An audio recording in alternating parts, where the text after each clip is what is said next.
بسم الله الرحمن الرحیم. السلام علیکم ګرانو قدرمنو عزتمنو زړه ته راتیرو زما د سترګو تور او د زړه ټکورو ملګرو. امان الله ناصر ستاسې د ښکلې خپرونې سیلونه او سفرونه د یوې نوې برخې سره بیا ستاسو په درانه خدمت کې دی. په دې هیله یو چې تاسې به ټوله روغ جوړ او خوشحاله یاست. ملګرو زموږ سفر شروع دی. اوله برخه تاسو موږ د خپرونې وکتل او په دې لړ کې موږ تاسو ته ویلي وو چې زموږ دا ښار د ښایسته ښار چیرې چې موږ راغلي یو موږ په مستونګ کې یو او مستونګ چې موږ د سی پیک کم روټ راواخلو نو اول ښار به د کوټې باده تاسو ته دا په مخه درځي او دا ډېر ښایسته ښار دی. په دې ښار کې کم ښایسته خلک سته، څه خصوصیات سته، د دې خلک څنګه دي، تاریخ یې څه دی، کم لوی شخصیات دلته پیدا شوي دي. په دې هکله په تېره خپرونه کې موږ تاسو ته ډېر معلومات درکوي. مګر چې تاسې کله مستونګ ته راسئ او په مستونګ کې دغه ځای کم مقام چې دا وخت زه ولاړ یم که دغه ځای تاسو ونه کتئ نو داسې وبوله چې د مستونګ پوره سفر تاسو کړی نه دی. دې ته وایي کیډټ کالج مستونګ او د دې کیډټ کالج په هکله دا وخت چې زما کوربه دی ډي سي مستونګ جناب ممتاز علي کیتران صاحب دی زموږ سره ولاړ دی. دی به د دې کالج په هکله تاسو ته په خپله ژبه یعنې په قومي ژبه اردو کې موږ ته څه ووایي.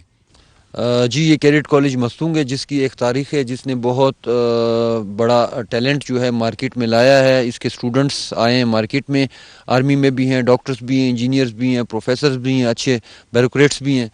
تو اس کا یہ ہمارے سامنے جو ہے ایڈمن بلڈنگ ہے اور اس میں جو ایکسٹرا کریکولر ایکٹیویٹیز ہیں جو ہماری تعلیم کے ساتھ بہت جن کی ضرورت ہوتی ہے، رائڈنگ ہے، ہارس رائڈنگ ہے، ایتھلیٹکس ہے، اسپورٹس میں ایتھلیٹکس ہے، ہاکی، فٹ بال، تمام فیسلٹیز موجود ہیں.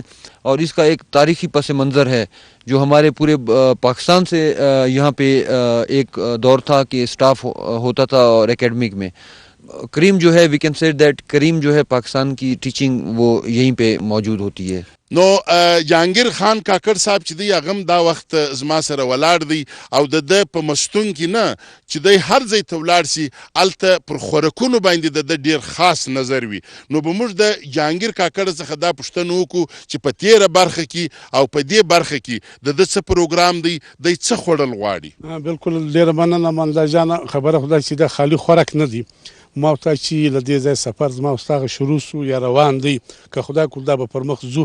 نو دا وخت ما ورته په کیډټ کالج مستونګ کې ولاړو چې دا زموږ د صوبې په تعلیم علمان کې یا په تعلیم کې ډېر لوی لاس دی. بلې ملګرو موږ په مستونګ کیډټ کالج کې یو او اوس زه یو څو زده کوونکي چې دلته لوستونکي دي، شاګردان دي، زه غواړم چې د هغو سره خبره وکم او د هغو څه زه دا سوال وکم چې دوی انجینرینګ نه کوي خوښ، دوی ډاکټري ته نه ولاړه، دوی بزنس ته نه ولاړه، نورې ډېرې شعبې دي چې سټوډنټس هلته ځي او دوی دا خوښه کړي چې هغه د وطن دپاره، د وطن د ساتنې دپاره، د دفاع دپاره یو کیډټ جوړ سي، یو سپایي جوړ سي. دا ولی دا به دوی خپل جواب درکړي. زما سره اوسئ. دریا سمندر گنج گوادر اللہ میارے رکھے خدا ہر دم آباد رہے سلامت اور آزاد وطن پائندہ آباد پاکستان زندہ باد. بلې ملګرو خپرونه د سیلونه او سفرونه او دا وخت زه په مستون کې یم. دا خپرونه تاسو د AVT خیبر پر ښایسته سکرین باندې ګورئ او دا وخت ډېر ښایسته ګلان په ښایسته مستون کې ما ته په لاس راغلي دي. ستاسو نوم؟ زما نوم دی جمشید. جمشید موږ ته راشئ. تاسو کلی کم دی؟ مسخیل. د مسخیل څخه راغلی دی او مسخیل ډېره یو زرخیزه غیرتي علاقه ده او په هغه کې ساوڼ مسخیل په تاریخ کې تیر شوی. نو د نن ساوڼ مسخیل دغه دی زموږ سره ولاړ دی او زه د دوی څخه یو سوال کوم. بچې ما چې د هر کوچني څخه پوښتنه کړې ده هغه دا وایي چې زه ډاکټر جوړېږم، زه انجینیر جوړېږم، زه پیسې ګټم، زه بزنسمین جوړېږم. دا تاسو دغه سخت جاب ولې خوښ کړي؟ تاسو ولې د کیډټ کالج ته راغلاست؟ زه دا کالج له د دې لپاره راغلم کیونکې زما د د فوج د آرمي لپاره زما ډېر خواهش وی او زما د خپل ملک له حفاظت لپاره ما زه به د ملک حفاظت کوم. زه د دې لپاره دا کالج له راغم. نو ما ول دلته به زه سم مثال کې تربیت حاصل کم او دلته ټیچران ډېر محنتیان دي مثال کې له موږ سره محنت کوي اور مثال کې فوج سسټم دی دلته موږ ته هغه رنګه تربیت راکوي ما دا کالج ډېر خوښ دی اور ډېر زبردست دی. زنده باد. ستاسو نوم بچی؟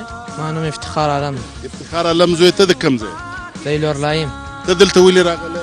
زه دې لپاره راغلم چې دا وطن کې ګورم نیمایي ډاکټران نیمایي انجینران دي دا ټول په حفاظت والا یو څوک نه وي او دا یو څه نشي کولی ځکه دې لپاره کرکټ کالج سره زه یو ښه پوځي جوړ شم او ملک حفاظت وکړم. زوی ستاسو نوم؟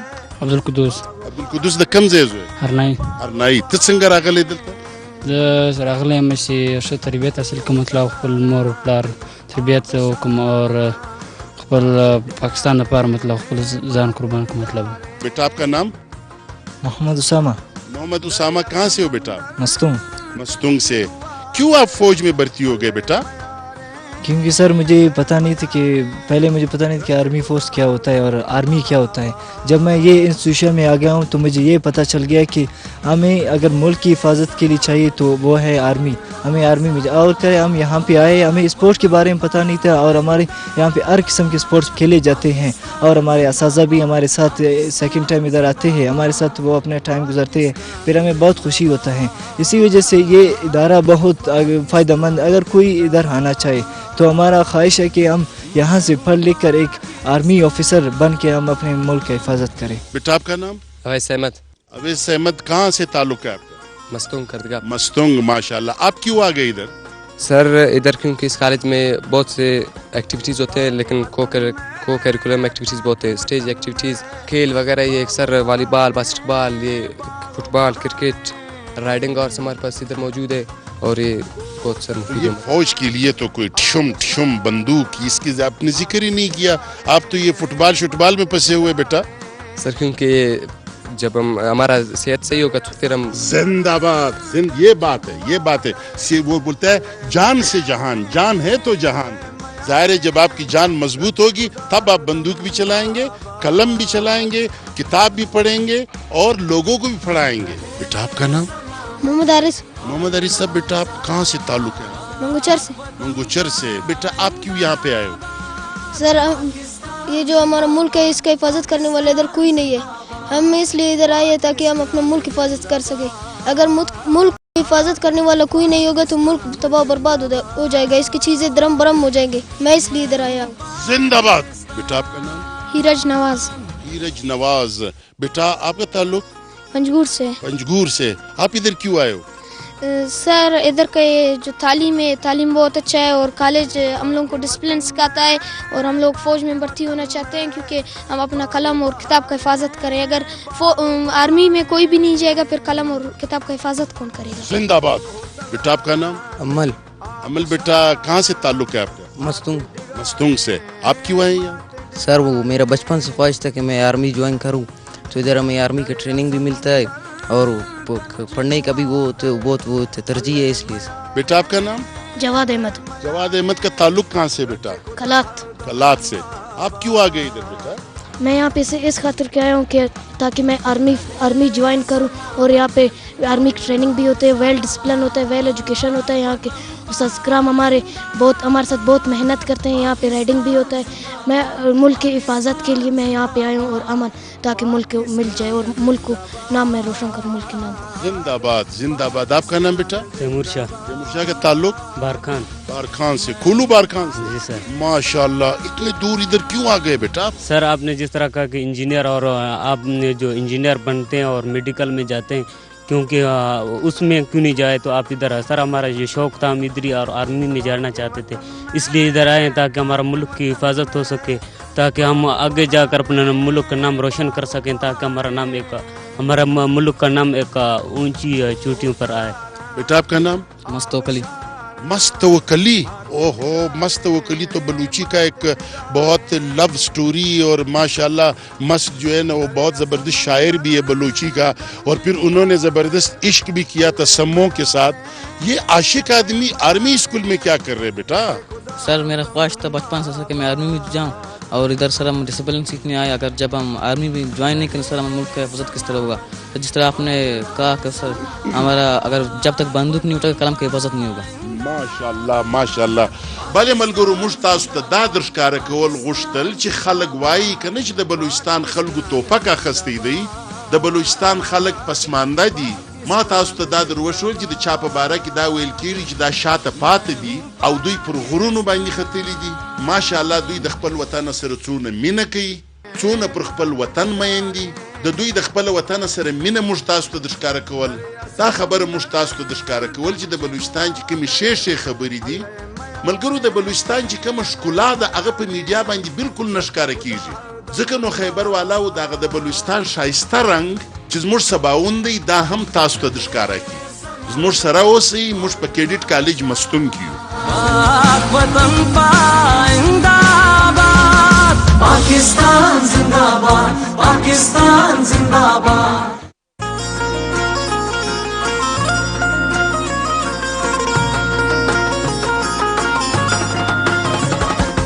بله ملګرو دا وخت موږ په مستون کې یو، مستون کیډیټ کالج دی او په دې کالج کې یو ډېر ښایسته سړی ماته په مخه راغی، زما دوست هم دی، د ادب سره هم تعلق دی، ناصر مراد صاحب.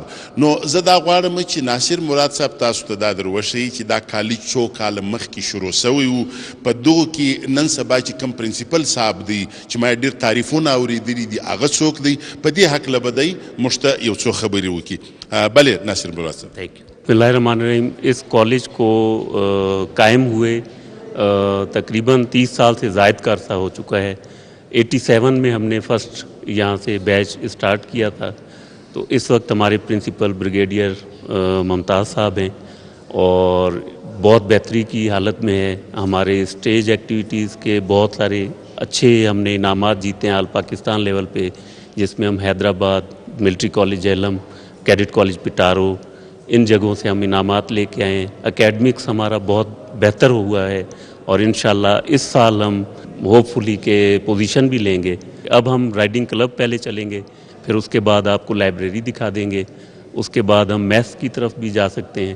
کلاسز اگر آپ چاہیں کلاسز کی طرف لے جائیں گے اور جو گراؤنڈز ایکٹیویٹیز ہیں اس کے بارے میں آپ کو بریف کریں گے. بله ملګرو داسې به وکړو چې رایډینګ څه ته وایي او دا کم ځای دی، څومره ښایسته ځای دی. مستون خو ټوله ښایسته دی مګر دا هم یو ښایسته مقام دی چې زه تاسو ته د ښکاره کول غواړم. راځئ زما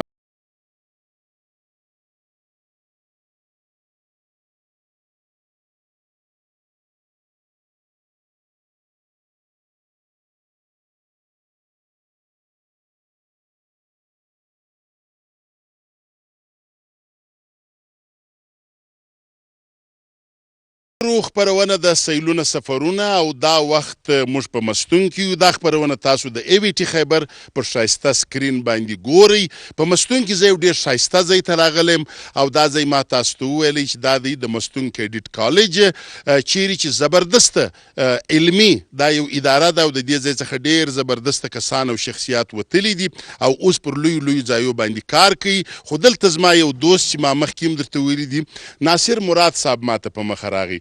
نو به موږ د ناصر مراد صاحب څخه دا پوښتنه وکړو چې د الکوانو ته خو د قلم ضرورت دی، د کتاب ضرورت دی، د کمپیوټر ضرورت دی، دا د اسانو دلته څه ضرورت دی چې دوی دومره اسان تړلي دي؟ دا به دی جواب راکړي خو په اردو کې.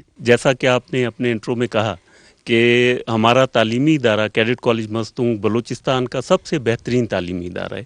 اس میں ہم نہ صرف کیریکٹر بلڈنگ کرتے ہیں، تعلیم دیتے ہیں، بلکہ ہم جسمانی لحاظ سے بھی کیڈٹس کی پوری طرح سے رہنمائی کرتے ہیں. جیسا کہ یہ ہمارے کالج میں یہ 9 میئرز ہیں اس وقت جو کہ ہم جس پہ کیڈٹس کو رائڈنگ سکھاتے ہیں. اور اس کالج کی سب سے جو خوبصورت بات ہے وہ یہ ہے کہ سبی میں جو رائڈنگ ہوتی ہے، یعنی جو سبی میلہ ہوتا ہے، اس کی اوپننگ اور فائنل سیشن کی جو کلوزنگ سیشن کی جو سیریمنی ہے اس کی افتتاح اور اختتام ہمارے کیڈٹس کرتے ہیں. ماشاءاللہ تو یہ اس کا ہمارا سب سے. ناصر صاحب موږ ته دا وویل چې دا یوازینی کالج دی چې په هغه کې په بلوچستان کې رایډینګ یعنی د آس سواري چې د هغه هم موږ زده کوو او دا راته وویل چې په سوی میله کې چې کم پیل وي او بیا اختتام وي هغه هم زموږ دا کیډټس کوي دی او موږ دغه اسان چې دی الته بیایو.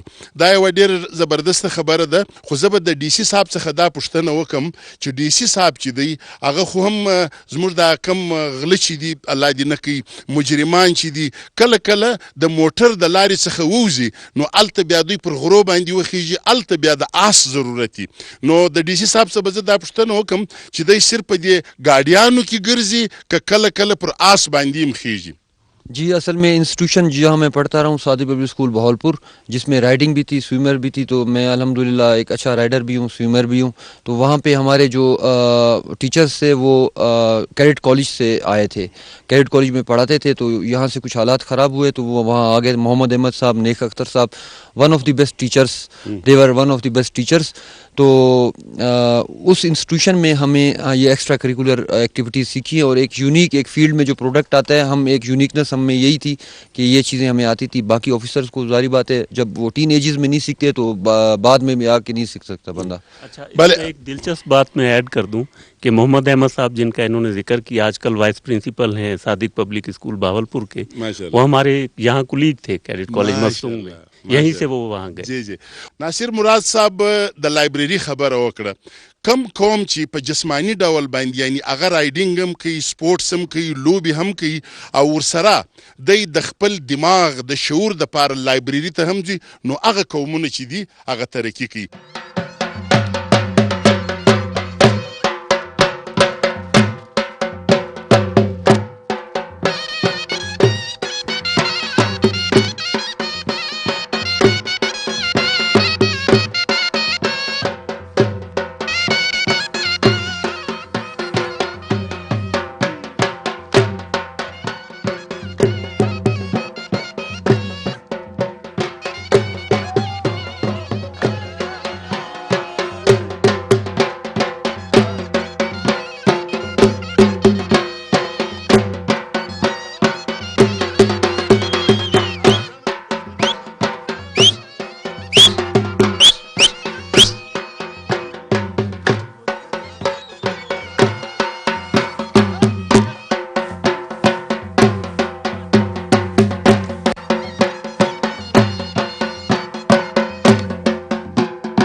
ملګرو خپرونه د سیلونه او سفرونه او دا خپرونه تاسو د ایویټي خیبر پر شایسته سکرین باندې دا وخت ګوري او دا شایسته ځای چې شاوخوا تاسو وینئ دې ته وایي چلتن پارک او په چلتن پارک کې زه یو ډېر شایسته ځای ته راغلم.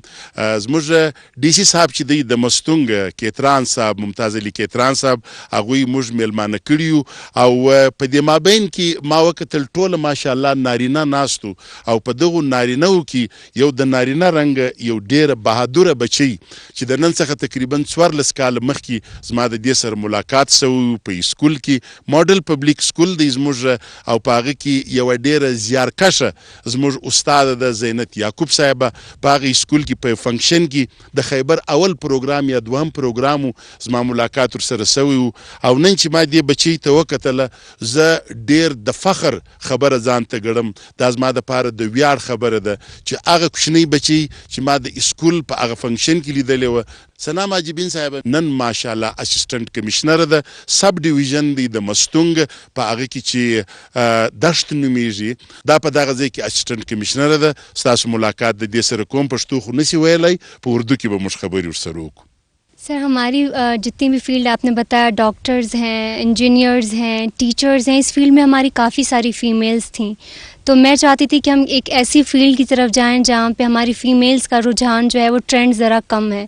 تو بچپن سے ہی میرا مائنڈ میں بھی گھر والوں کی طرف سے بھی یہ بات ڈالی گئی تھی کہ آپ نے سول سروسز کی طرف آنا ہے اسسٹنٹ کمشنر بننا ہے.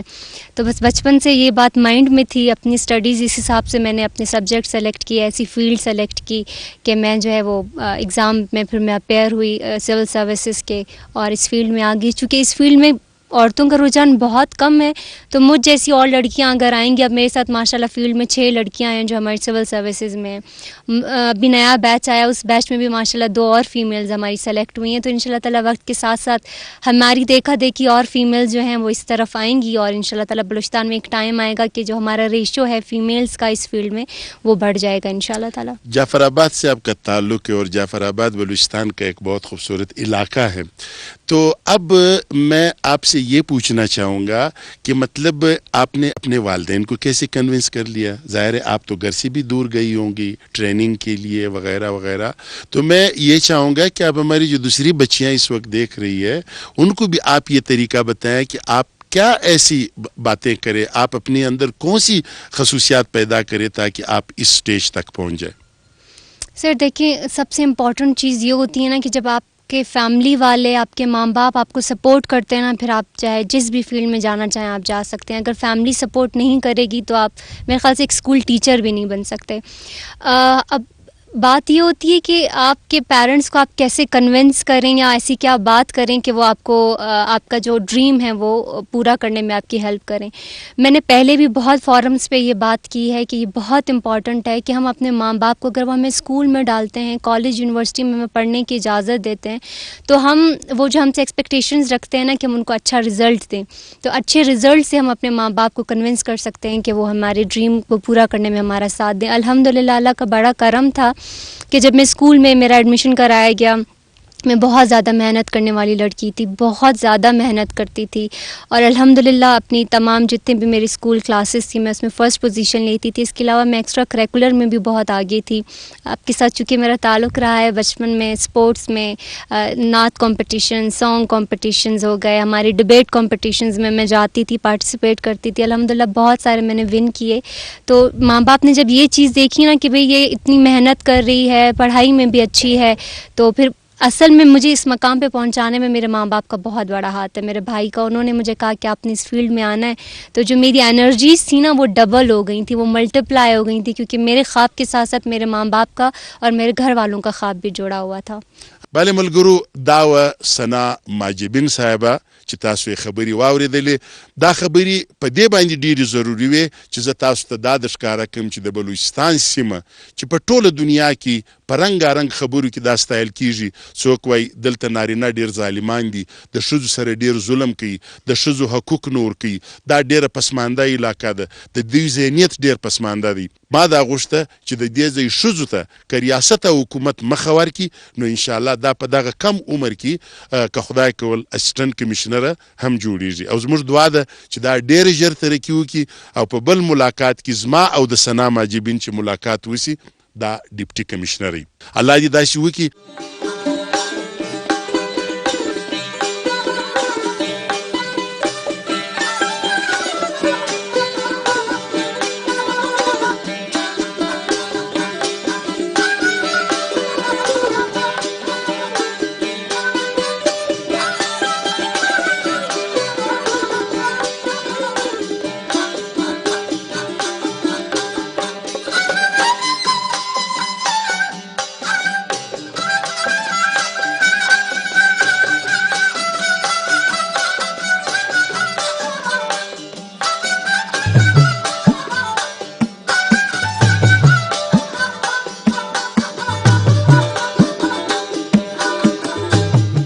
زما نوم عبدالصمد شاوانی مستنګ کې د صاحبي انګور د کشمش انګور د ډېر د باندې زید بیا د مستنګ سره بیا سیب سته سیب 5 قسم دي دا ټیم چې د راخه شین کولو ټیم دی شین کولو کې ډېر مشهور مستنګ مشهور سیب شین کولو دی موږ خو دونه دلته لیفت نه ورکو بیا د باندې زی بیا الته ډېر قیمت دی دلته موږ خرڅو 3000 روپۍ ګونی خرڅوي د باندې بیا 8000 هم کوي دا 7 ته وړي چې وړي مته مستنګ ډېر د توت ډېر آبادی دی غیر قومونه دي یا د دې ځای مقامي خلک د ګرد الحمدلله ډېر پرامن ډېر په خوشحالي ډېر په یو بل چې غم او خوشحالي کې اخته دی الحمدلله د خبر نه ده چې یو پریشانی یو شی الحمدلله ډېر پرامن ډېر څه خلک دي قانوني سټاف دی یا د مشران دی یا د الحمدلله هیڅ تکلیف نه لرو دلته الحمدلله شاوانی دی لیډی دی سرپره بنګولزی ریسانی اور پښتون ترینان دلته ستا خلجی ستا الحمدلله هر قوم دلته ستا ته موږ په ډي سي هاوس مستون کې ولاړ یو او دلته ما یو یادګار ولیدی زما شاته موجوده دی په دې یادګار باندې یوې خواته د لیویز هغه ځوانان چې هغه د خپل وطن دپاره د خپل علاقې دپاره د خلکو د سکون او د خوشحالي دپاره او د امنیت دپاره خپل ځانونه قربان کړي دي او دې خواته که تاسې وګورئ د پولیسو نومونه لیکلي دي هغه پولیس چې موږ تنقید باندې کوو موږ د هغو په باره کې خبرې کوو مګر دلته تاسو کتلی سي چې په مستونګ رنګه یو کوچني ځای کې دومره پولیس والا چې دي شهیدان سوي دي او د خپلو ځانونو نظرانه یې پیش کړې ده نو دا وخت دراني صاحب زما سره موجوده دی دراني صاحب د دغه رقم ځایونو څه ګټه ده ستا په ګمان باندې مطلب د دې څه ګټه دا ده چې کم زموږ پولیس او لیویز یا سکیورټي فورسز چې کم قربانیان علاقې دپاره ورکوي خپل نن زموږ سبا دپاره قربانۍ کم سے کم داسې یو ځای کې چې د دې نوم مطلب دا یو اعزاز دی د ګردو مطلب علاقې مخ کې ګرد مخلوق ته ښکاري چې دا د خلکو د قرباني ورکړی دی کم ټایم چې بلوچستان کې حالات خراب شوي 2010 مطلب 15-16 پورې مستونګ کې حالات زیاده خراب وي هغه پس ته زموږ پولیس او لیویز اهلکار افسران هم تقریبا زما خیال وایي یو کافي زیاده تعداد کې دي دلته شهیدان هم سوي او نن د دې قرباني په بدولت مستونګ کې امن قایم دی ماشاءالله او ملګرو دا وخت زما سره د سیلونو او سفرونو هیرو مستر جهانگیر کاکړ صاحب چې دی ولاړ دی د هغه څه دا پوښتنه کوم چې پولیس فورس او که لیویز فورس منله جانه ډېره مننه زه خو دا وایم چې فورسونه خو دواړه د ګورمنټ دي که لیویز دی او که پولیس دی لیویز دا و د لیویز او پولیس فرق دا و چې لیویز به دغه کلي دغه علاقې به که خدای نه مکه په کلي کې به یو داسې پیښه وسوه نو هغه ته به معلومېدی چې یاره زموږ په کلي کې دا پلانی هلک چې دی یا دا پلانی سړی چې دی دا مطلب صحیح نه دی نو هغه ته به ډایرکټ معلوم هغه به ورتلی کور ته هغه پلار ته به ویل د هغه عزیز ته به ویل د هغه واکا ته به ویل چې باید دا مسله سوي دا ستا خپل بچی چې دی دا پوه که د دې نوم یادېږي نو ته داسې وکړه د خپل بچی پوه که پولیس دا دی چې په پولیس کې بیا ظاهر خبره ده چې په هغه کې مخکې داسې خلک راته چې فرض که زه د کوټ سره راغلی د مستونګ په حالات د مستونګ په کلي په رسم رواج نه خبر نو په دغه حواله باندې لیویج چې دی هغه تر پولیس مطلب دا ګټور دی او شم دی په دغه حواله به زه درته وایم ملګرو دا وخت د یو ډیر ښایسته سړي ما مرکه کړې ده دا سړی څوک دی زه تاسو ته درښکاره کوم ورته غوږ او سترګې سئ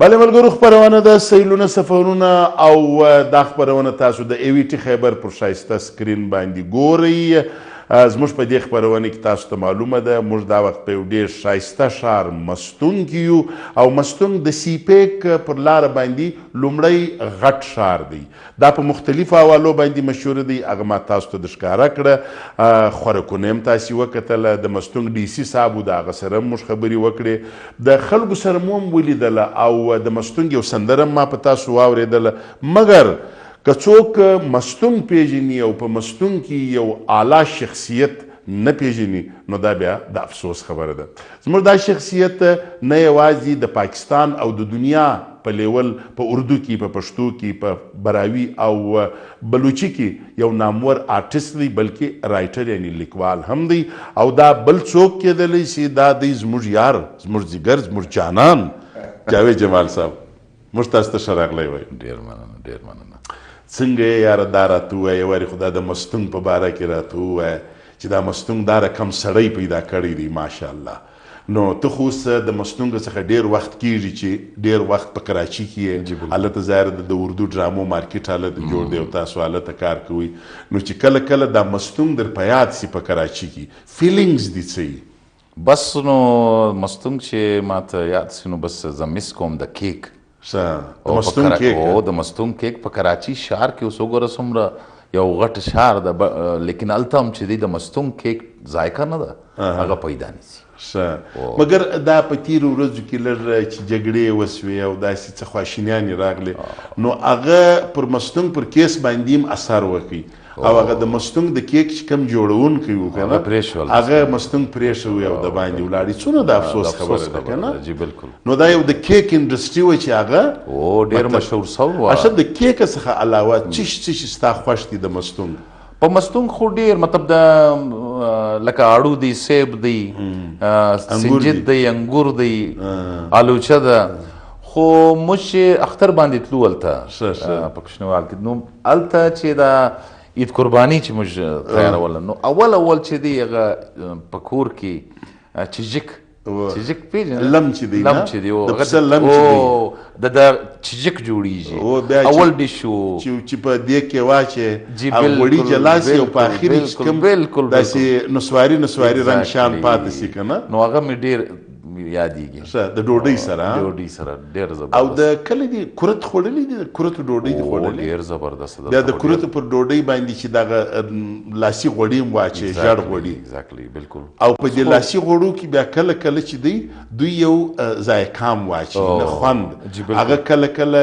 دوی دا ور واچي چې دغه تور توت نه دي شاتور هغه ته بیا توشه وایي دا په د لاسي غوړو کې واچي بیا ویشي هغه بیا سور رنګ هغه ټیسټ چیرې دی نن سبا چیرې دی که نه بالکل نو تا دا راته ونه ویله چې کله اوس مستونګ ته ورسې ولې ته چې د مستونګ څخه وتلې یو عام جاوید جمال وې که نه زما رقم اوس ماشاءالله ستا نوم دی په ټوله دنیا کې د اردو په ډرامو کې په رایټرز کې نو مستونګ والام چې زه ورسم زه چې ورغلی یم هر سړي به دا ول جاوید جمال بھی ہمارا ہے جاوید جمال بھی ادھر سے نکلا ہے جاوید جمال بھی د لیے مطلب وایي لوبې کړي دي بازۍ کړي دي نو اوس چې مستونګ ته ورسې د خلکو څه تاثرات دي ډېره زبردست ډېره خوشحاله سي خلک او هغې ته چې معلوم دی چې د جاوید جمال تعلق مستونګ سره دی هغه خو معلوم دی چې بیا زه ورته وایم چې هغه سړی ته نه دی معلوم چې تا ته معلوم دی زه د مستونګ یم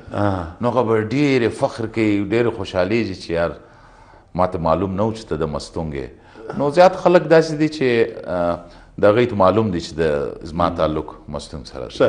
د مستونګ په حواله باندې د فوټبال هم زما خیال جی بالکل بالکل هغه ټایم چې زه تقریبا داسې 12-13 کاله وم نو هغه ټایم چې د موږ فوټبال بازی کوله. نو فوټبال یو داسې گیم په مستونګ کې لکه چې اوس تاته معلوم دی چې دلته یو سټیډیم دی ډېر غټ او زبردست سټیډیم جوړ سوی دی د فوټبال. نو دلته ډېر نامور فوټبالران چې دي د پاکستان لیول پورې انټرنیشنل لیول پورې ولاړي. نو یو کوچ دی هاشم ترین صاحب د تعلق هم د مستونګ دی. نو د داو د ورور دا انټرنیشنل لیول پورې د ولاړې په فوټبال کې اوس یې کوچینګ کوي. د بلوچ کلب کوئټه هم کوچینګ هاشم ترین صاحب کړی و. خو په فوټبال کې ډېر نامور خلک پیدا سوي دي. نو په مستونګ کې دي د شخصیاتو په حواله هم زه خبره کوم، د خوراکونو په حواله باندې هم زه خبره کوم. څه شي ډېر زیات خوښ دی؟ په خوراک خو ما تاته وویل چې چیجک مې ډېر یادېږي او ډېر مس کوم. نو بل چې دی د توت تا ویل توت توت چې دی یو داسې لکه چې کیک خو اوس راغلی دی، کیک خو اوس مشهور سو. مستونګ په خپل مطلب داسې چې مشهور سوی دی د توت د وجې.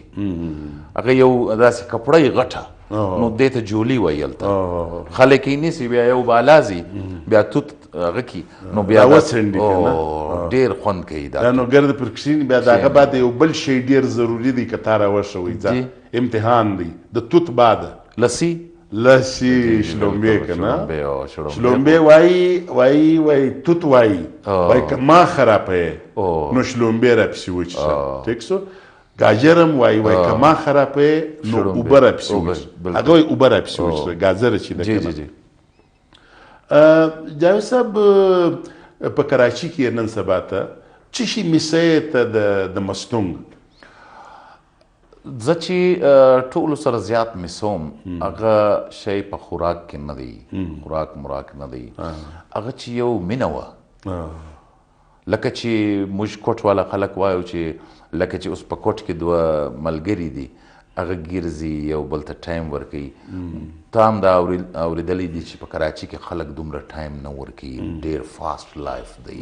اوس کوټ هم لکه کراچي سو، لیکن آج کلی و مستونګ هغه یو داسې زبردست شعر و یو داسې زبردست مینه و په دا خلق چې بالکل دا ماینه سو چې دا علیزی دی، دا بنګلزی دی، دا ترین دی، دا شاوانی دی.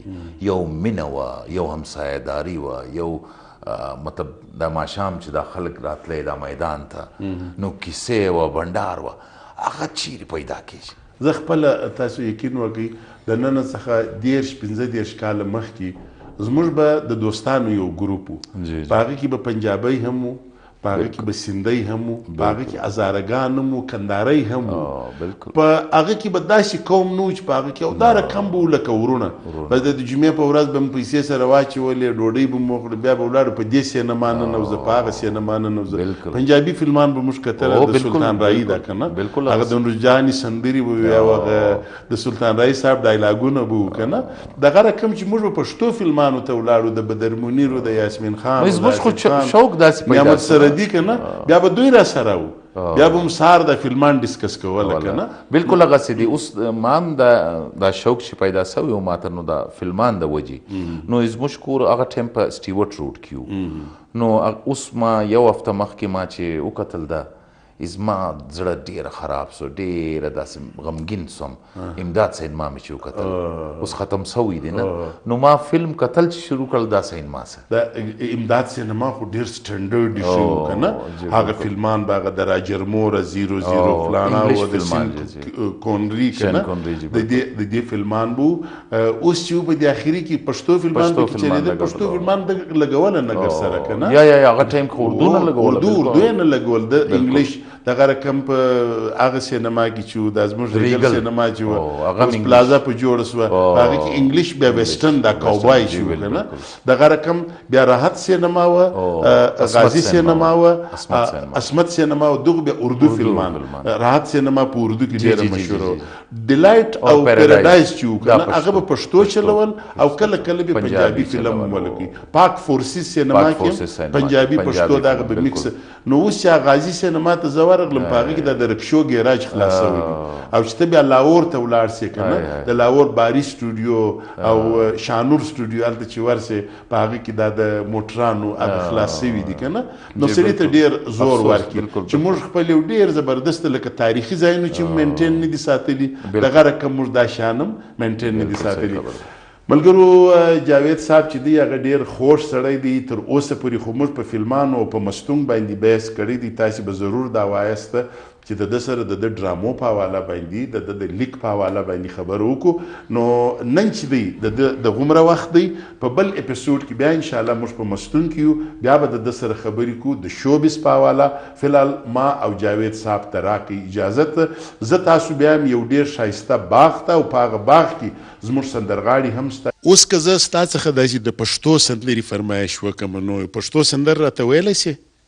پشتو سندر میں گا سکتا ہوں لیکن پشتو بول نہیں سکتا ہوں سمجھ سکتا ہوں نو راسي ګرانو کتونکو چې ورته غوږ او سترګې سو لیاقت منصور صاحب موږ ته یو پښتو سندره وړاندې کول غواړي بیا دې په زلفانو کې آشنا ګل نوینو ما تور تور شپو کې زرنگین خوبو نوینو ما بیا دې په زلفانو کې آشنا گل نوینو ما تور تور شپو کې زرنگین خوبو نوینو ما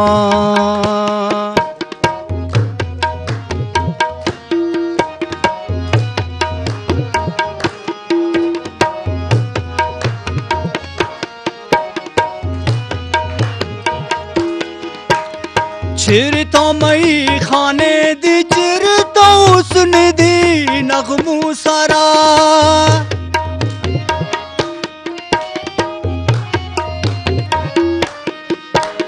چرتا مئی خانے دی چرتا حسن دی نغمو سارا حسن دی نغمو سارا نیلم پا قدم قدم نیلم پا قدم قدم خستہ گل نوینو ما تور تور شپو کے زرنگین خوبو نوینو ما بیادی پا زلفانو کی آشنا گل نوینو ما تور تور شپو کے زرنگین خوبو نوینو ما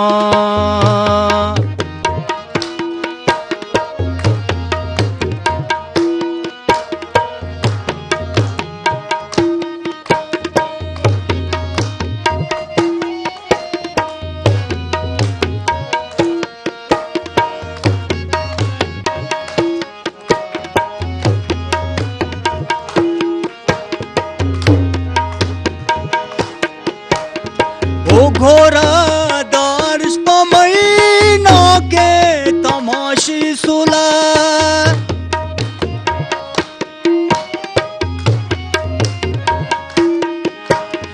او گھوڑا دارش پا مہینہ کے تماشی سلا تماشی سلا یودی چا دیوان یودی چا دیوان بل جوہر لا سونا وینو ما تور تور شپو کے زرنگین خوبو نوینو ما بیادی پا زلفانو کی آشنا گل نوینو ما تور تور شپو کے زرنگین خوبو نوینو ما